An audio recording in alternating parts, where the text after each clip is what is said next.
They say the walls of a hotel room have seen everything: lust, betrayal, grief, violence. But some walls remember. Some rooms refuse to forget. One room in one hotel carries a story so disturbing, so twisted, that almost 90 years later, no one can explain what happened inside it. This is the real-life horror story of Room 1046, a room where a man was brutally tortured, left to die, and refused to name his killer. A man who checked in under a false name, left behind no fingerprints, and whose death was followed by a trail of anonymous phone calls, mysterious flowers, and a haunting message whispered by those who claim to have stayed there since. Dawn is coming. It all began on January 2nd, 1935, when a thin, pale man checked into the hotel president in Kansas City. He signed the register as Roland T. Owen and carried almost nothing with him, no luggage. Just a comb, a toothbrush, and a single black hairbrush. He requested an interior room, one with no view of the street, no direct sunlight.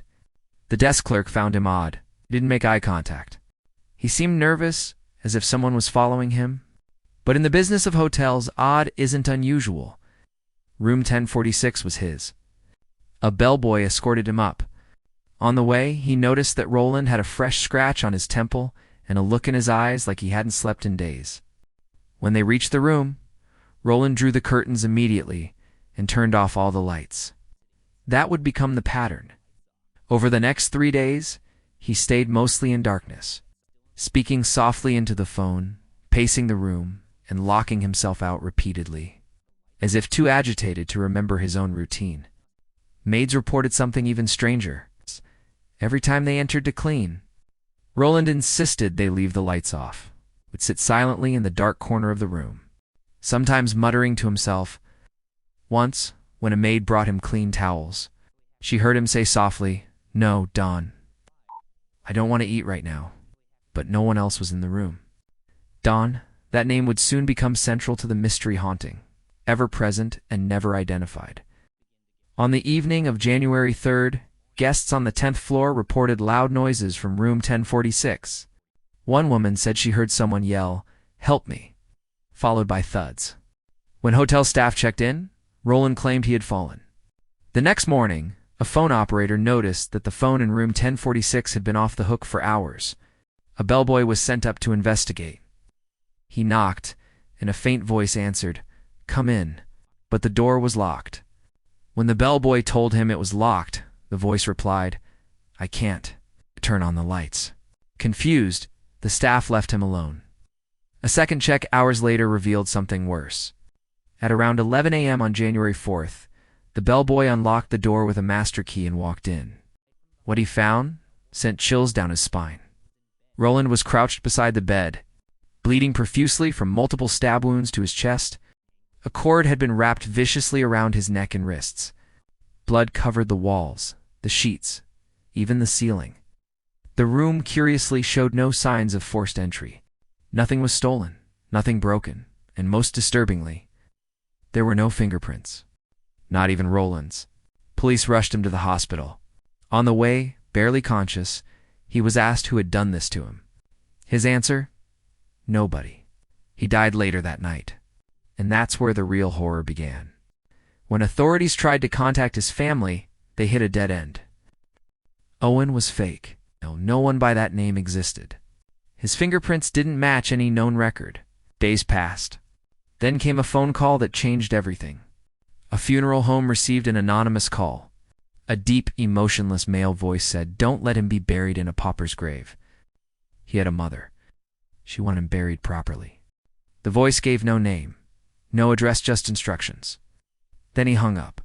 2 days later, an envelope full of cash arrived, enough to cover the funeral and a modest headstone. No return address. The man was buried under the inscription, "Louise's son." But who was Louise? Then came the flowers.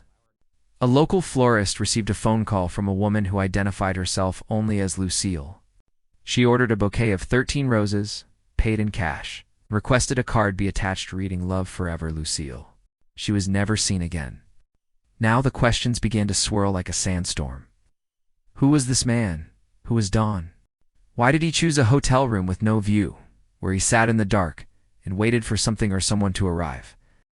Why did he insist that no one had hurt him, even as he lay dying from brutal wounds? And why did no one ever come forward to claim his body? Some theorized that he was part of a love triangle: Dawn, Lucille, and the man now dead. Others speculated that it was a mob hit, a message to someone watching. But darker theories surfaced too. That Roland had checked in under orders.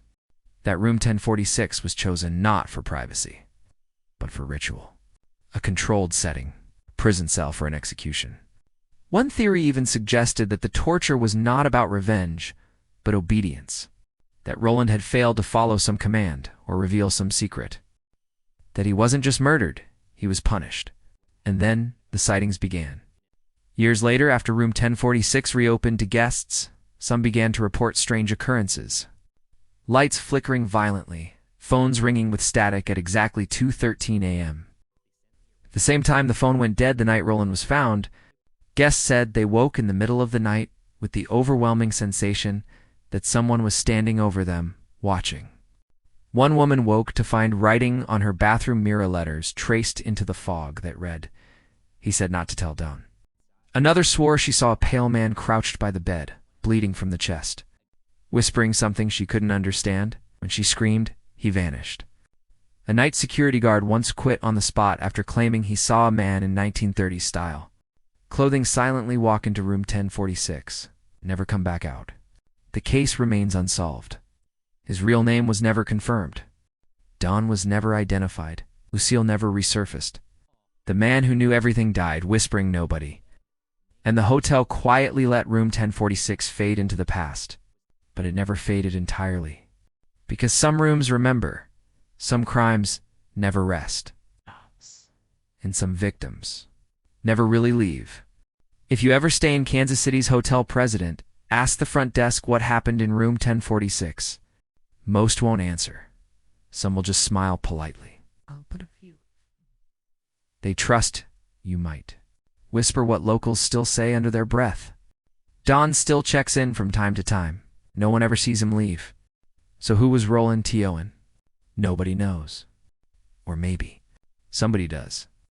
They're just too scared to speak. If that gave you chills, you haven't heard the worst of it. Subscribe for more real-life horror stories that the world tried to bury. Hit the bell icon so you never miss a twisted tale. Comment below, would you dare spend a night in room 1046?